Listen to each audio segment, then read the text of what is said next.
hello physicists, welcome back to my channel Physics Hills. So today we are going to discuss about the Barrett-Savart law and its application. It's one of the most beautiful and important topic of the chapter number 4, that is moving charges and magnetism of class 12 physics. So in this video we are going to feel what is Barrett-Savart law and what this law is and इस law के कुछ application देखेंगे. That means where you can use this law. So without wasting any time, let's begin. Now before going to Barrett-Savart law, we should know one thing, that is Oersted experiment. Oersted experiment. So what is this? What is this experiment? So it's basically an experiment done by a Danish scientist, Oersted. What he did? He took a circuit. So मान लेते हैं ऐसा एक circuit है, ये positive end of the battery है और negative end of the battery है. सो ऐसे करंट निकला. सो देन उसने क्या किया, ऑयस्टेड ने क्या किया, उसने क्या किया, एक मैग्नेटिक कंपास या मैग्नेटिक नीडल, इस सर्किट जो है, सर्किट करंट यहाँ से जा रहा है, आई करंट मान लेते हैं, आई करंट जा रहा है, ये आई करंट जो जा रहा है इस सर्किट के पास में एक नीडल या कंपास जो भी बोलते हैं वो रख दिया, कंपास या नीडल को रख दिया. Then you observe that the magnetic needle और compass shows deflection. That means there must be a magnetic field. So in short his experiment says that a current carrying wire or a circuit produces magnetic field around it. So now we can go to the Barrett-Savart law. So let's go. Sorry physicists, I forgot to say something. You need that a current carrying wire or a circuit produces magnetic field around it. But how? So what's the name of the chapter? Moving charges and magnetism. So we know that moving charges produces magnetic field and charge and rest produces electric field. So if you see here, current is moving here. So electron is moving opposite the direction of the current. So electron is nothing but a charged particle. So that's how charged particle in motion produces magnetic field. And now if we want to find the magnetic field, so how can we? So with the help of right hand thumb rule, we can find the magnetic field. So how? सो मान लीजिए एक conductor है, एक conductor के बीच से आई current पास हो रहा है. सो हम मैग्नेटिक फील्ड को कैसे फाइंड करेंगे? So right hand thumb rule states that with the right hand के थंब को अगर हम करंट की डायरेक्शन में ले, सो इस तरफ ले, और वो 4 फिंगर है, बाकी जो 4 फिंगर है उसको अगर हम मोड़ ले तो हमको मिलेगा मैग्नेटिक फील्ड. सो यहाँ पर देखिए करंट को हमने इस तरफ लिया और ऐसा किया तो क्या होगा, कंडक्टर के चारों तरफ मैग्नेटिक फील्ड घूर रहा है, तो ऐसा होगा, around the conductor magnetic field होगा. सो बेटर अंडरस्टैंडमेंट के लिए मैं राइट एंड थंब रूल के लिए मैं आपको एक एनिमेशन दिखा देता हूँ, आप उसको देख लीजिए.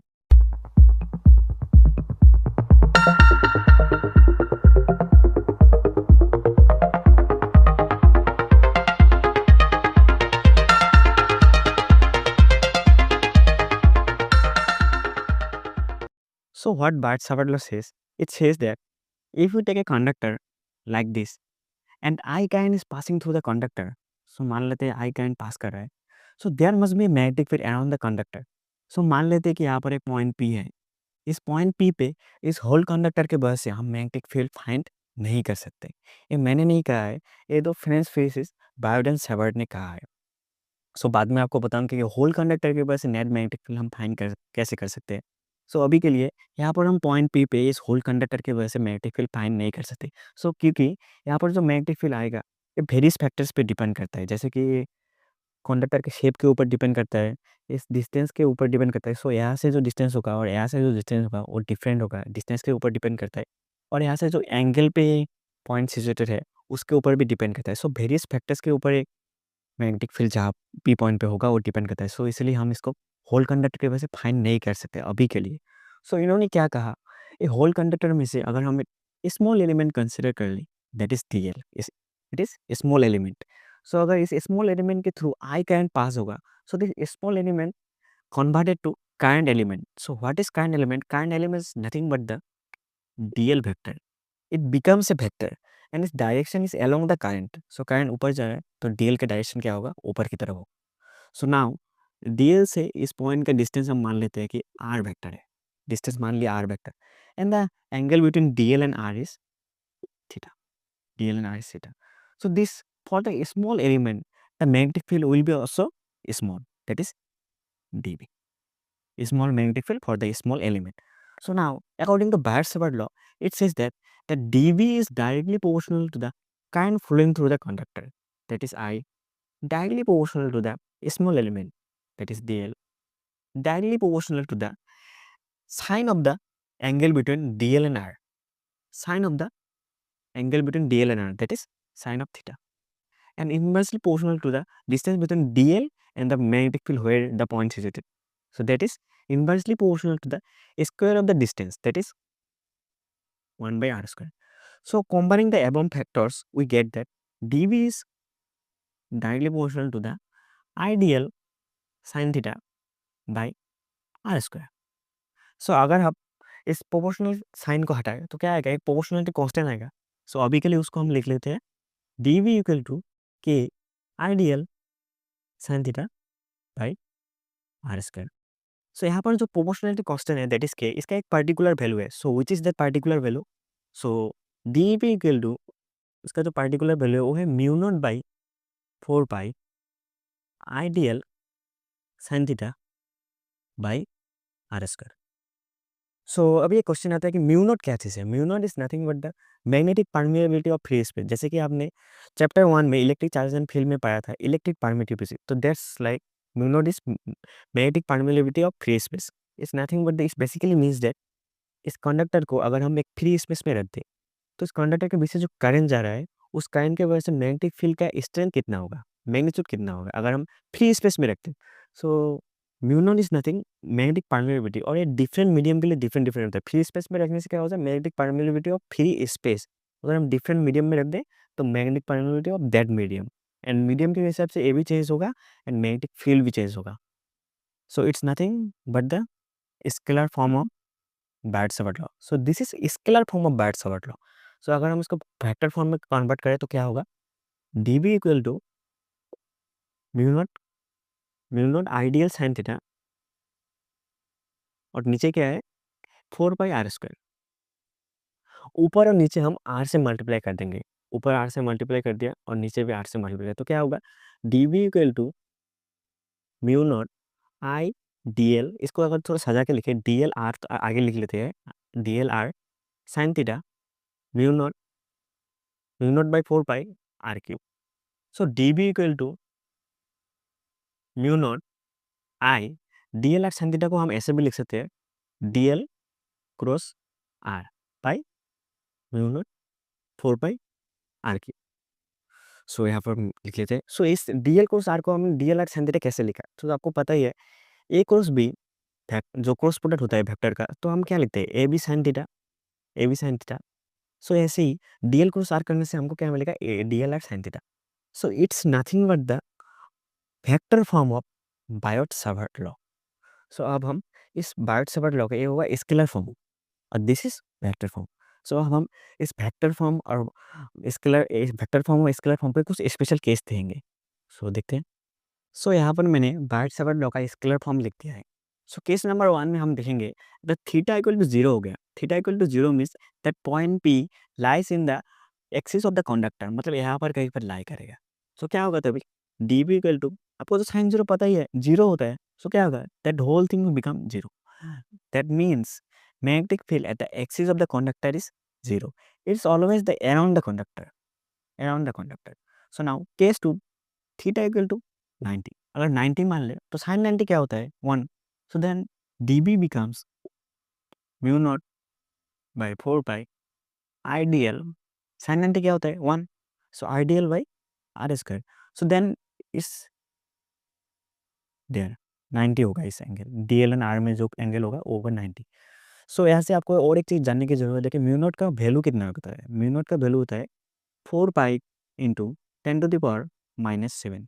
अगर हम इसका यूनिट निकालें तो यूनिट इसका क्या होगा, यूनिट है इसका Tesla metre ampere inverse.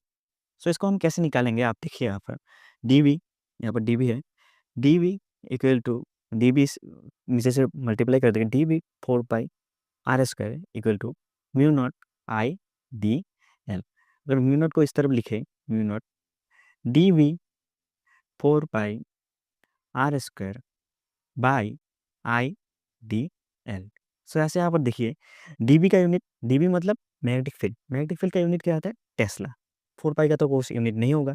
Are square का क्या होने होगा मीटर, मीटर स्क्वायर होगा, आर स्क्वायर है.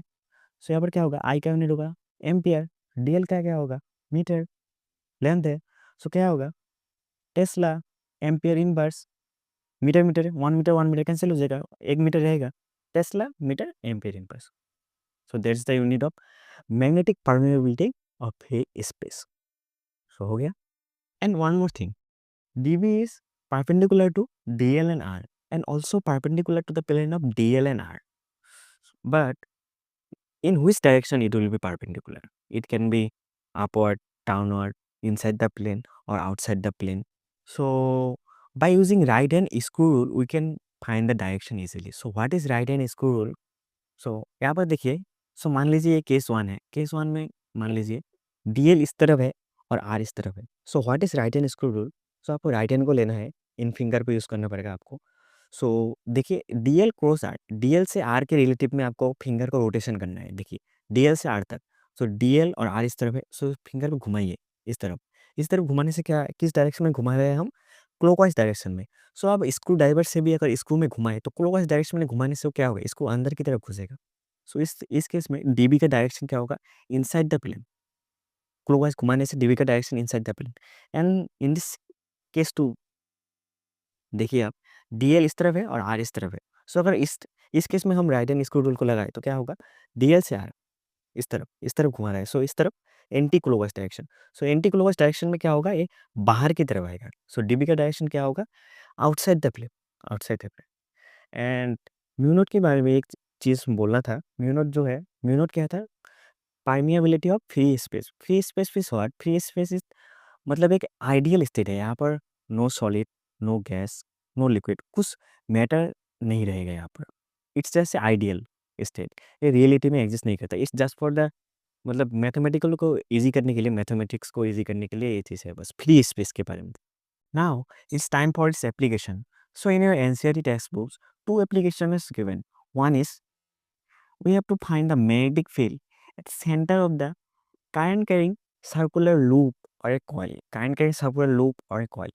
So this is the first application given in your NCERT textbook. And second one is we have to find the, this is the axis of the circular current carrying loop or a coil. We have to find the magnetic field at the axis of this coil. So here there are two applications given. So now let's see the first application, that is the we have to find the magnetic field at the center of the circular current carrying loop. So now we are going to see the first application, that is we have to find the magnetic field at the center of the current carrying coil or loop. So let's do the current carrying coil or loop. So this is the current carrying coil.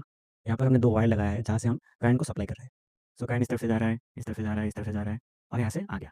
So O is the centre of the loop, O is the centre of the loop. यहाँ पर हम एक small current element मान लेंगे DL and R is the radius of the loop. So हम अब कैसे magnetic field को फाइंड करेंगे सेंटर में? सो अगर आपको याद होगा बैट सबर लॉ कैसा था, ऐसा एक था ना कंडक्टर जहाँ से आई करंट पास हो रहा था। यहाँ पर भी हमने एक डीएल कंसीडर किया था और पी पॉइंट में हमने इस डीएल की वजह से मैग्नेटिक फील्ड फाइंड किया था, जो क्या था? डीबी। यहाँ पर क्या था? थीटा एंगल था और यहाँ पर था आर। सो यहाँ पर भी अगर हम ए यहाँ से लेके यहाँ तक इसको मान लीजिए ए पॉइंट और बी पॉइंट, यहाँ से अगर इस सेक्शन को देखें तो ये भी तो एक कंडक्टर की तरह ही है, कर्व्ड कंडक्टर। सो इसके लिए भी हम बैट सवर्ट लॉ यूज़ कर सकते हैं। So according to Biot Savart law हम क्या लिखेंगे? D B equal to mu naught by 4 pi I D L sine of theta. क्या था? Theta is the angle between D L and R and first of all radius always falls 90 degree to the circle surface. So यहाँ पर तो obviously ये 90 degree होगा। And दूसरे angle से देखें हम, अब डीएल क्या था? करंट एलिमेंट एंड इस direction is always along the current. So current कैसे जा रहा है? ऐसे जा रहा है। सो देखिए इसका डायरेक्शन क्या होगा? इस तरफ, टेंजेंशियल। सो यहाँ पर भी देखिए 90 डिग्री होगा। सो क्या होगा? Sine 90 and by R square equal to D V equal to mu naught by 4 pi I D L by R square. So जब मैं बार्ट सवार्ट लॉ को एक्सप्लेनेशन कर रहा था तो तब मैंने बोला था कि होल कंडक्टर के लिए हम कैसे नेट मैग्नेटिक फील्ड फाइंड करें। सो यहाँ पर देखिए ये तो डीबी है, किसके लिए? For only DL. सो हम क्या करेंगे नेट मैग्नेटिक फील्ड के लिए? सो हम इस इक्वेशन में दोनों तरफ इंटीग्रेशन लगा देंगे। सो कैसे? देखिए आप, यहाँ पर मैंने इंटीग्रेशन लगा दिया डीवी, यहाँ पर भी मैं इंटीग्रेशन लगा दूंगा mu naught by 4 pi I D L by R square. So हमको क्या चाहिए? नेट मैग्नेटिक फील्ड चाहिए। सो क्या होगा? इसका लिमिट क्या होगा? 0 to b। और हमको क्या चाहिए? डीएल के लिए नहीं चाहिए, किसके लिए चाहिए? होल कंडक्टर के लिए, मतलब पूरे लेंथ के लिए। सो क्या होगा इसका लेंथ, मान लेते हैं कि इसका पूरा का लेंथ क्या है, एल है। सो क्या होगा, एल, एल मान लिया। सो यहाँ पर बी आ जाएगा, बी इक्वल टू, हमें पता है कि इंटीग्रेशन में क्या होता है, जो कांस्टेंट चीज़ें होते हैं वो बाहर आ जाते हैं। सो क्या होगा यहाँ पर, कांस्टेंट क्या है देखते हैं, म्यू नॉट कांस्टेंट है, आई कांस्टेंट है, 4 पाई कांस्टेंट है, और आर स्क्वायर भी कांस्टेंट है। सो ये क्या होगा, बाहर आ जाएगा।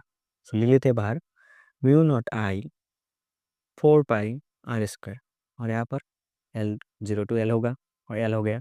सो यहाँ पर लिखेंगे B equal to mu naught I 4 pi R square into L. और एल क्या है, अब देखिए length of the loop, length of the loop क्या है, अगर इस सर्कल को हम कट कर ले तो क्या होगा, एक स्ट्रेट वायर की तरह आ जाएगा। और straight wire is nothing but the circumference of the loop. Circumference क्या होता है, ट्वाइस पाई आर। सो हम क्या लिखेंगे अब, B equal to mu naught I 4 pi R square into twice pi R. So final answer क्या आ गया, मैं ऊपर लिख लेता हूँ, यहाँ पर नीचे जगह नहीं है। So B equal to mu naught I, 2 से 2 गया तो 2 से 4 गया तो 2 आ जाएगा, नीचे एक 2 आ जाएगा, और पाई पाई तो कैंसिल हो गया है, यहाँ पर एक आ रहा है और यहाँ पर 2 आ रहा है, तो क्या हो जाएगा, नीचे एक आ जाएगा। सो this is the final expression for the magnetic field at the centre of the current carrying loop. अगर एक लूप में n नंबर ऑफ टर्न्स हुआ तो क्या होगा, कॉइल में n नंबर ऑफ टर्न्स हुआ तो क्या होगा, देखिए आप, कॉइल में अगर n नंबर ऑफ टर्न्स होगा तो कुछ नहीं होगा, b इक्वल टू यहाँ पर बस एक n मल्टीप्लाई हो जाएगा, n mu naught I by twice R. ये है n नंबर ऑफ टर्न्स के लिए। सो हो गया। सो इसके आप कुछ स्पेशल केसेस है फॉर न्यूमेरिकल, एग्जाम में आ सकते हैं, तो उनको आप देख लेते हैं हम। सो फिर अगर एग्जाम में आपको ये एक्सप्रेशन डिराइव करने दे कि find the expression of the magnetic field at the centre of the current carrying coil और लूप, सो आप क्या करेंगे, अगर आप सिर्फ और सिर्फ मैथमेटिकल पार्ट को करेंगे सो शायद आपके मार्क्स कट सकते हैं, मतलब।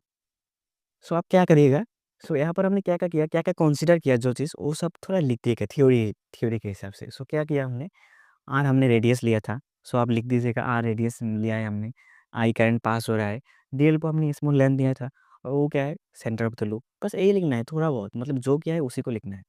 And by the way, B equal to mu naught I by two ऐसा, ये हमारा था फाइनल एक्सप्रेशन, और एन नंबर ऑफ टाइम्स के लिए एन एक सामने आ जाएगा। सो इसका डायरेक्शन क्या होगा, सो इसका डायरेक्शन हम इजीली फाइंड कर सकते हैं with the help of right hand screw rule.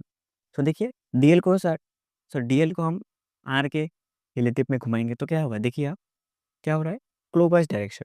So clockwise direction में होने से क्या होगा, इसका इनवर्ट, क्लॉकवाइज डायरेक्शन में इनवर्ट। सो इसके डायरेक्शन क्या होगा, इनवर्ट होगा। सो एंड नाउ कभी कभार एग्जाम में कुछ ऐसा क्वेश्चंस देता है न्यूमेरिकल के हिसाब से, मतलब यहाँ पर एक 30 डिग्री एंगल बना रहा है, और ए है आर, ए है आर, और आई करंट पास हो रहा है, मतलब इस पूरे सर्कल से एक ऐसा पीस कट कर लिया है जो 30 डिग्री एंगल बना रहा है और आई करंट जा रहा है। तो हमें पूछा है कि यहाँ पर सेंटर में ओ में कितना मैग्नेटिक फील्ड होगा। सो यहाँ पर तो हम इस फॉर्मूला को यूज़ नहीं कर सकते, सो इसके लिए एक डिफरेंट फॉर्मूला है। सो पहले इस डिफरेंट फॉर्मूला से जाने से पहले, अगर आपको ऐसा दिया हो एक सेमी सर्कल, ऐसा सेमी सर्कल दिया है और ये सेंटर है, यहाँ से रेडियस दिया है, आई करंट जा रहा है, आपको सब दिया होगा एग्जाम में, आई भी दिया होगा, आर भी दिया होगा, बस आपको फॉर्मूला जानने की ज़रूरत है। सो यहाँ पर क्या होगा, अगर सेमी सर्कल दिया जाए तो उसका फॉर्मूला क्या होता है, B equal to half mu naught I twice R, बस एक हाफ सामने आ जाएगा, और आई और आर जो है वो दिया होगा एग्जाम में। सो ये हो गया सेमी सर्कल के लिए हो गया। सो अब देखिए इस चीज़ में, सो इस चीज़ में क्या होगा, B equal to theta by twice pi mu naught I by twice R. So इस चीज़ को अगर हम यहाँ पर पुट करें तो क्या होगा, थीटा, यहाँ पर थीटा क्या होता है, सर्कल के लिए थीटा क्या होगा, 360, मतलब 2 पाई, 2 पाई कैंसिल हो जाएगा। So mu naught I by twice twice R. So इसको ये सेटिस्फाई करता है। सो इसी के लिए भी अगर थीटा दिया जाए या कोई डिफरेंट एंगल दे एग्जाम में, 45 60 कुछ भी दे, सो यहाँ पर आप पुट कर दीजिए थीटा, वो एंगल पुट कर दीजिए, 2 पाई, 2 पाई तो रहेगा, 2 पाई मतलब 360, और mu naught I twice R, और आई और आर एग्जाम में दिया होगा। सो यहाँ पर 30 दे या 60 दे कोई फर्क नहीं पड़ता, आप बस फॉर्मूला जान लीजिए और एग्जाम में कर दीजिए। नाउ if एग्जाम में ऐसा क्वेश्चन आए कि दो कॉन्सेंट्रिक कॉइल से है, कॉन्सेंट्रिक कॉइल्स में दोनों कॉइल के जो सेंटर होगा वो सेम होगा। सो यहाँ पर ये फर्स्ट कॉइल है और ये सेकंड कॉइल है, फर्स्ट एंड सेकंड कॉइल का सेंटर क्या है, ओ ही है। सो इसका फर्स्ट कॉइल का रेडियस क्या है, R1, और सेकंड कॉइल का रेडियस है R2। फर्स्ट कॉइल में कितना करंट जा रहा है, I1, सेकंड कॉइल में कितना कॉइल करंट जा रहा है, I2। सो इस दोनों कॉइल के लिए मैग्नेटिक फील्ड सेंटर में क्या होगा? सो इसके लिए एक ही फॉर्मूला है। सो नेट मैग्नेटिक फील्ड क्या होगा, देखिए इसके लिए एक सो अगर करंट सेम डायरेक्शन में जा रहा है, देखिए I1 भी इस तरफ जा रहा है, I2 भी इस तरफ जा रहा है, सो क्या होगा, B1 प्लस B2। P1 क्या है, P1 is the magnetic field due to the first loop and B2 is the magnetic field due to the second loop. So क्या होगा, mu naught I1 by 2 R1 and then mu naught I2 2 R2। ये I1 R1 I2 R2 सब exam में दिया होगा। सो ये हो गया। अगर बाई चांस एक करंट का डायरेक्शन ऑपोजिट हो गया, सो क्या होगा एग्जाम में, बी नेट क्या होगा, देखिए बाई चांस अगर डायरेक्शन ऑफ करंट ऑपोजिट हो गया, सो क्या होगा, देखिए B1 माइनस B2 और B2 माइनस P1। एग्जाम में तो I1 R1 I2 R2 ये सब दिया होगा। सो इसमें से जिसका मैग्नेटिक फील्ड ज़्यादा होगा उसी से कम वाला माइनस होगा। B1 का ज़्यादा हुआ तो B1 माइनस B2, B2 का ज़्यादा हुआ तो B2 माइनस B1। सो डिपेंड करता है कि किसका मैग्नेटिक फील्ड ज़्यादा है, पर सब्ट्रैक्ट होगा। अगर एक ही डायरेक्शन में हुआ तो प्लस होगा, अगर ऑपोजिट डायरेक्शन में हुआ तो माइनस होगा। ये हो गया। एंड नेक्स्ट, अगर ऐसा कुछ लूप दिया जाए, एक लूप इस तरह से है और एक लूप इस तरह से है, मतलब एक लूप दूसरे लूप के परपेंडिकुलर है, तो नेट मैग्नेटिक फील्ड कैसे फाइंड करेंगे? सो क्या करेंगे, net magnetic field root over होगा और B1 स्क्वायर और B2 स्क्वायर। B1 होगा पहले लूप के लिए, कुछ भी एक पहला मान लो AI है, उसके लिए B1 का स्क्वायर होगा और B2 का स्क्वायर। ये भी इंपॉर्टेंट है। So now we'll go to the next application, that is the we will find the magnetic field at the axis of the current carrying circular loop. So now we are going to find the magnetic field at the axis of the current carrying loop. So यहाँ पर देखिए ये current carrying loop है और इसको हमने एक XYZ plane में प्लेस कर दिया है, XYZ। और X एक्सिस जो है इस सर्कुलर लूप का एक्सिस है और इस पॉइंट P पे at a distance of X from the centre O इसका सेंटर है इस लूप का, एंड R है रेडियस और I करंट देखिए फ्लो कर रहा है। सो X डिस्टेंस पे ये पॉइंट P है। सो यहाँ पर हमको मैग्नेटिक फील्ड फाइंड करना है। सो इस डेरिवेशन को करने के लिए एक बहुत ही इंपॉर्टेंट चीज़ क्या है, मतलब इस डायग्राम का visualisation on point of view बहुत मैटर करता है। कैसे, मैं आपको दिखाता हूँ। मान लीजिए मतलब एक लूप है। सो इसका एक्सिस मतलब इसका जो एक्सिस होगा सेंटर के पास से बीच से पास होगा। सो यहाँ पर हमको मैग्नेटिक फील्ड फाइंड करना है। सो यहाँ पर देखिए दो साइड होगा इसका, S1 और S2। सो यहाँ पर मैंने क्या कर लिया है, S1 को बाहर वाला साइड मान लिया है और S2 को अंदर वाला साइड। सो देखिए S2 को अगर अंदर वाला साइड मानूंगा तो क्या होगा, S2 से ऊपर करंट जा रहा है और S1 से नीचे। सो क्या होगा, इधर से इधर आएगा, देखिए इधर से इधर, इधर से इधर। तो उल्टा कर लूँ, S1 को अंदर वाला मान लूँ और S2 को बाहर वाला मान लूँ तो क्या होगा, S2 को बाहर वाला। सो इस तरफ S2 से करंट ऊपर जा रहा है, देखिए S2 से करंट ऊपर और S1 से नीचे, S1 से नीचे तो अलग होता है, देखिए करंट का डायरेक्शन अलग होता है। सो डायग्राम में मत जाइए, मतलब आप मान लीजिए कोई S1 को अंदर वाला या बाहर वाला, S2 को अंदर वाला बाहर वाला, दोनों से करने से आंसर सेम आएगा, पर मैंने यहाँ पर मान लिया कि S1 को बाहर वाला और S2 को अंदर वाला। सो हो गया। नाउ अब हम क्या करेंगे, इस होल लूप के लिए तो हम मैग्नेटिक फील्ड फाइंड नहीं कर सकते। सो हम क्या करेंगे, एक डीएल एलिमेंट ले लेंगे, एक स्मॉल एलिमेंट। सो यहाँ पर हमें स्मॉल एलिमेंट लेते हैं डीएल, स्मॉल एलिमेंट ले लिया। नाउ इस डीएल से इस जहाँ पर हम मैग्नेटिक फील्ड फाइंड करने वाले हैं उसका एक डिस्टेंस मान लेते हैं आर, आर मान लिया। सो अकॉर्डिंग टू Bioट-Savart law, what it says that DV is equal to mu naught by 4 pi I D L sine theta, and theta is what, the angle between DL and R. यहाँ पर क्या angle होगा DL and are, सो मैं आपको समझा देता हूँ। सो मान लीजिए ये लूप है। सो देखिए S2 को मैंने अंदर वाला माना था, S2 अंदर वाला और S1 से नीचे करंट आ रहा है। सो देखिए ऐसे आ रहा है, ऐसे। एंड डीएल का डायरेक्शन क्या था, अलोंग द करंट। सो देखिए करंट कैसे आ रहा है, ऐसे, ऐसे टेंजेंशियल। देखिए यहाँ पर अगर स्मॉल स्मॉल एलिमेंट लिया है ना तो एक स्ट्रेट वायर की तरह है, स्ट्रेट स्ट्रेट लाइन की तरह। सो यहाँ पर देखिए करंट का डायरेक्शन कैसा होगा, देखिए इस तरफ बाहर आएगा। सो यहाँ पर क्या होगा देखिए, यहाँ पर करंट आ रहा है ना ऐसे, देखिए एस टू से इस तरफ ऐसे। सो ऐसे क्या होगा, ऐसे आएगा करंट। सो इस तरफ होगा करंट का डायरेक्शन और डीएल का डायरेक्शन। डीएल ये हुआ, और देखिए आर कैसा है, ऐसा है। सो अगर आप इसको हटा दो, सो देखिए आप, ये दो कैसा किस एंगल में है, 90 डिग्री में है। सो क्या होगा, ये दो क्या है, 90 डिग्री में। डीएल और आर के बीच में क्या है, 90 डिग्री। सो क्या होगा यहाँ पर, sine 90 by R square. So then D B equal to mu naught by 4 pi I D L by R square. Sorry guys, यहाँ पर एक मिस्टेक हो गया। ये जो 90 डिग्री हुआ वो डी एल एन आर के बीच में, यहाँ पर नहीं हुआ, D L N R. So हमने डी बी फाइंड कर लिया। D B means small magnetic field. So we know that dV is perpendicular to the plane of the DL and R, but in which direction? So wait a minute.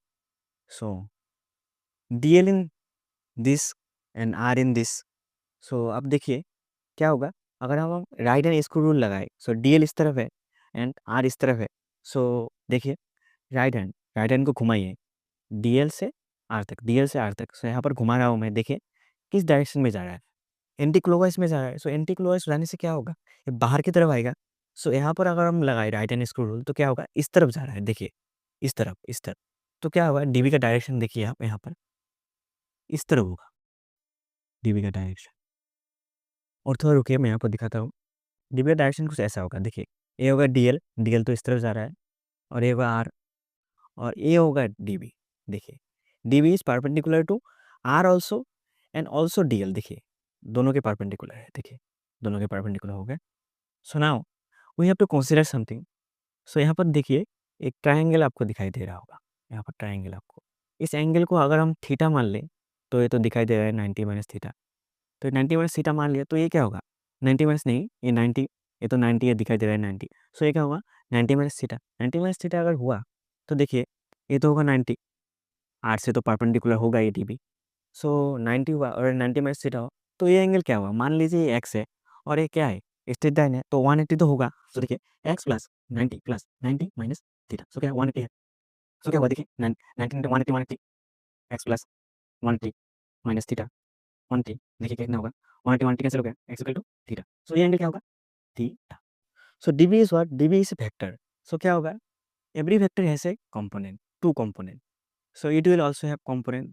One is perpendicular component, that is dby, and one is dbx. What is dbx? Dbx is db cos theta, db cos theta, and dby is db sin theta. बराबर हो गए। ये सब जो हमने draw किया, dB draw किया, dB के कंपोनेंट ड्रॉ किए। सो ये किसके लिए था, यहाँ पर जो डीएल कंपोनेंट था उसके लिए, डीएल स्मॉल लेंथ के लिए। तो यहाँ पर अगर हम स्मॉल लेंथ मान लेते, यहाँ पर अगर हम यहाँ पर ना मान के यहाँ पर मान लेते, तो क्या होता, सेम चीज़ यहाँ पर होता। रुकिए सर, ये पूछ लेता हूँ, सेम चीज़ यहाँ पर होता, यहाँ पर भी एक डीबी होता, सिमेट्री की वजह से सेम ही है। यहाँ पर भी एक डीबी वाई होता। यहाँ पर अगर हम मान लेते डीएल, डीएल अगर हम यहाँ पर मान लेते, तो यहाँ पर डीबी वाई होता टू, एंड डीबी एक्स इधर होता। तो अगर आप देखिए डीबीआई और डीबीआई जो है, डीबी साइन थीटा मतलब डीबीआई मतलब डीबी साइन थीटा, तो ये दो जो वेक्टर है, ये तो ऑपोजिट डायरेक्शन में है, देखिए ऑपोजिट डायरेक्शन में, और इसका मैग्नीट्यूड सेम है, पर ये ऑपोजिट डायरेक्शन में है। सो क्या होगा, तो डीबीआई कैंसिल ईच अदर। सो यहाँ पर पूरा लूप में आप कई बार भी डीएल लीजिए, यहाँ पर लीजिए, कहीं पर भी लीजिए, उनका जो परपेंडिकुलर कंपोनेंट होगा, perpendicular component that is dB sine theta, dB sine theta, सभी डीबी साइन थीटा को कैंसिल आउट कर देंगे। सो बचा क्या रहेगा, ओनली डीवी कॉस थीटा। सो हो गया डीवी कॉस थीटा। सो यहाँ पर GB is nothing but the दस टू वेक्टर्स। सो ये तो कैंसिल हो गया। सो बचा क्या रहा, डीबी कॉस थीटा। सो अब हम फाइंड करेंगे मैग्नेटिक फील्ड को, नेट मैग्नेटिक फील्ड को। नाउ नेट मैग्नेटिक फील्ड क्या होगा, so B net equal to integration of DB cos theta, because DB sine theta तो कैंसिल आउट हो गए। सो एक ही कंपोनेंट बचा है, so DB cos theta. So DB हमने पहले ही फाइंड करके रखा था। सो क्या था ये, mu naught by 4 pi I D L by R square. So यहाँ से जो निकाला था डी एल और आर के बीच में क्या एंगल था, 90। सो इसलिए यहाँ पर कुछ चेंज नहीं होगा, mu naught by 4 pi I D L by R square. So mu naught by 4 pi I D L R को पुट कर दिया। सो कॉस थीटा भी हम फाइंड कर सकते हैं। सो कैसे, देखिए आप, यहाँ पर हमने थीटा एंगल मान लिया था, तो थीटा एंगल मानने से यहाँ पर कॉस थीटा क्या होगा, बेस बाय हाइपोटेन्यूज। तो देखिए बेस है आर, कैपिटल आर, और ये स्मॉल आर बाई आर। सो यहाँ पर आर बाई आर लिखा। सो हम स्मॉल आर भी फाइंड कर सकते हैं, कैसे, with the help of Pythagoras theorem. So यहाँ पर देखिए एक ट्राइंगल है, सो यहाँ से हम फाइंड करेंगे आर को। देखिए root over R square plus X square, so root over R square plus X square. पहले हम क्या करेंगे, आर के वैल्यू को पुट नहीं करेंगे, पहले जो कांस्टेंट टर्म्स है उनको हम बाहर निकाल लेंगे। सो क्या पर है, mu naught I capital R 4 pi R cube को बाहर निकाल दिया। सो एक ही कांस्टेंट नहीं है, वो है लेंथ। सो इसको हमने इंटीग्रेशन देके अंदर ही छोड़ दिया, डीएल।